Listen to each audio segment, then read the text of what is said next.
Bonjour. Mon premier coup de cœur sera consacré au roman Paradis perdu d'Éric Emmanuel Schmitt, premier volet de sa saga La traversée des temps. Je ne connaissais cet auteur que de réputation, mais je dois dire que j'étais agréablement surprise, car le succès n'est pas toujours synonyme de qualité. Mais au préalable, faisons connaissance avec cet auteur. Éric Emmanuel Schmitt est un auteur d'origine française, naturalisé belge en 2008. Son œuvre est prolifique.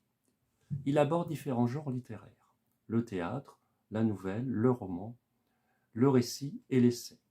Il est également réalisateur et comédien.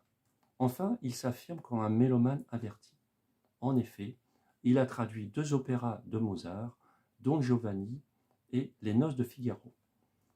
Il est devenu l'auteur le plus lu et le plus représenté dans le monde. Et en 2016, il a intégré le jury du prix Goncourt. Donc, Paradis perdu ouvre le cycle La traversée des temps. Cette série de 7 romans racontera l'histoire de l'humanité, un projet monumental et titanesque qui se déroule de la préhistoire à nos jours. Une gageure fruit de 30 années de recherche et d'accumulation de connaissances.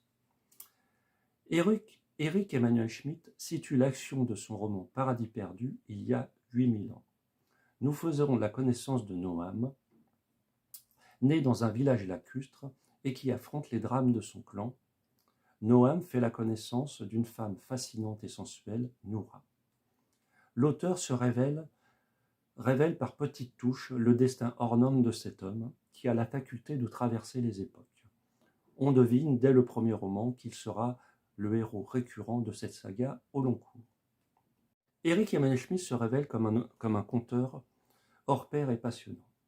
Les rebondissements ne manquent pas dans cette histoire palpitante aux accents bibliques. Ces personnages sont vrais et on s'y attache immédiatement. L'auteur nous gratifie également de notes explicatives qui mêlent habilement fiction et réalité, donnant à son livre profondeur et crédibilité. Enfin, j'ai été emporté par le style de l'auteur. Trop souvent aujourd'hui, les auteurs négligent cet aspect de la création littéraire. Je trouve personnellement que ça dessert fortement le roman.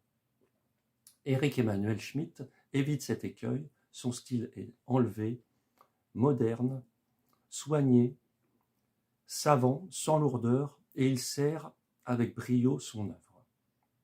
Un coup de maître.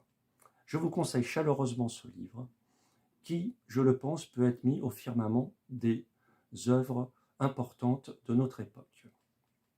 Je vous donne rendez-vous pour un nouveau coup de cœur et je vous dis à bientôt.